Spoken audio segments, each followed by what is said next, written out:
پوری P T I کے لیے آپ ایک نائٹ میں یعنی رونا خواب بنے ہوئے ہیں، سوتے جاگتے حکیم ثناء اللہ کا ڈنڈا، یہ آپ نے صرف ڈرانا ہے، نہیں ڈرا کے مارنا ہے یا عمران خان کو گرفتار بھی کرنا ہے؟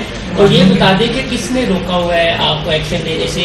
کیا اسٹیبلشمنٹ نیوٹرل ہے اس معاملے پر، وہ چاہتی ہے کہ عمران خان گرفتار ہوں یا آپ نے صرف ڈرانا ہی ہے؟ نہیں دیکھیں، اس بارے میں اسٹیبلشمنٹ کا تو کوئی نقطہ نظر نہیں ہے، البتہ 25 مئی کو میرا یہ ویو تھا کہ کیبنٹ اگر اس وقت اجازت دیتی تو اس کے خلاف waging war against the government.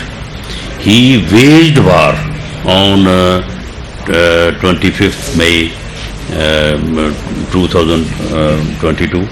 تو اس کے خلاف مقدمہ درج ہونا چاہیے تھا اور اس کو گرفتار بھی کیا جانا چاہیے تھا، لیکن وہ موقع جو ہے وہ بہرحال اس وقت باوجود اس کی کئی وجوہات ہیں وہ نہیں ہو سکا.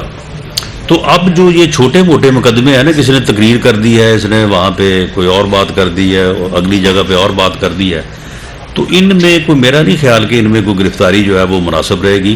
وہ گرفتاری جو تیسرے چوتھے دن ضمانت میں تبدیل ہو جائے تو میرا خیال اس کو کرنے سے تو نہ کرنا جو ہے وہ بہتر ہے.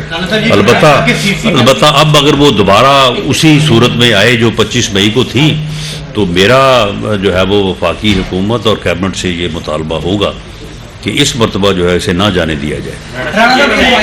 یہ بتائیے گا کہ آرمی چیف کی ایکسٹینشن کے اوپر جب آپ اپوزیشن میں تھے تو آپ کا سٹانس تھا کہ ان کی ایکسٹینشن نہیں ہونی چاہیے، لیکن اب آپ لوگوں کا موقف یکسر بدل گیا ہے. اب آرمی چیف کی اگر ایکسٹینشن ہو جاتی ہے تو پی ایم ایل این کو کیا اعتراض ہے کہ ان کی ایکسٹینشن نہ ہو جائے؟ پہلے بھی تو آپ لوگ ووٹ کر چکے ہوئے ہیں. دیکھیں، ہمیں کسی بات پہ بھی کوئی اعتراض نہیں ہے، لیکن اس آدمی نے اس معاملے پورے کو جو ہے وہ اس طرح سے الجھا دیا ہے.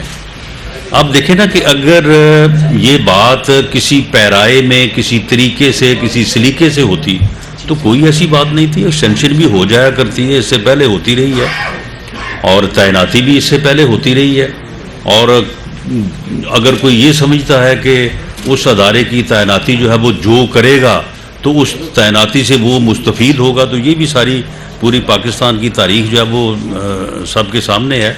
تو یہ معاملہ تو ایسا تھا ہی نہیں، لیکن اس بندے نے اس معاملے کو اس انداز سے اٹھا کے یہ ایک ایسی صورتحال پیدا کر دی ہے کہ اگر اب اس صورتحال کو کنسیڈ کیا جائے گا تو پھر تو یہ تباہی ہو جائے گی، پھر ہر 3 سال بعد یہی کچھ ہوا کرے گا. اس لیے اس صورتحال کو یہیں پہ جو ہے وہ دفن کرنا جو ہے وہ بڑا ضروری ہے. میاں نواز شریف صاحب جو ہے اور اسحاق ڈار صاحب جو ہے کب واپس آ رہے ہیں اور کوئی قانونی رکاوٹ تو نہیں ہے ان کی؟ جی، اسحاق ڈار صاحب تو اسی ویک میں جو منڈے سے شروع ہوگا اس کے اندر آ جائیں گے، اور آ کے انشاءاللہ تعالی جو ہماری اقتصادی ٹیم پہلے بھی بڑی تندہی سے محنت سے کام کر رہی ہے، اس کے لیے وہ مزید ایک جو ہے وہ اپنا فیسیلیٹیٹ کریں گے اس کو، اور اقتصادی معاملات جو ہیں وہ ذرا بہتر انداز سے جو ہے وہ ان کو کرنے میں وزیر اعظم کی جو ہے وہ مدد ہوگی.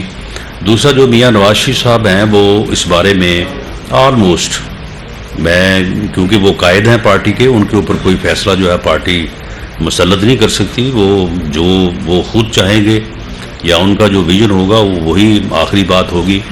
لیکن پارٹی نے ان کو یہ ریکویسٹ کی ہے کہ یہ ہم جو اب تنظیمی جو اپنا پروگرام آج ترتیب دینے جا رہے ہیں، یا اس کو اکتوبر میں شروع کر کے دسمبر تک جو ہے اس کو ختم کر رہے ہیں، یہ بھی انہی کی انسٹرکشن کے اوپر ہو رہا ہے اور انہی کی گائیڈ لائن کے اوپر جو ہے وہ اس کو کیا جا رہا ہے. تو اس کے مکمل ہونے کے بعد انشاءاللہ تعالی پھر شاید اگلا جو پروگرام ہو وہ انہی کا ہو. لیکن پارٹی کی یہ ریکویسٹ کہ نیکسٹ الیکشن میں میاں نواز شریف صاحب پارٹی کو الیکشن کمپین جو ہے وہ لیڈ کریں، اویلیبل ہوں، اس کو انہوں نے جو ہے وہ مان لیا ہے. اور انشاءاللہ تعالی جب بھی الیکشن، کیونکہ 2023 الیکشن ایئر ہے، وہ اپریل مئی میں ہوتے ہیں یا سپٹمبر اکتوبر میں ہوتے ہیں، بہرحال وہ جب بھی ہوں گے تو انشاءاللہ تعالی اس سے پہلے میاں نواز شریف صاحب پاکستان میں. یہ بتائیے گا کہ کل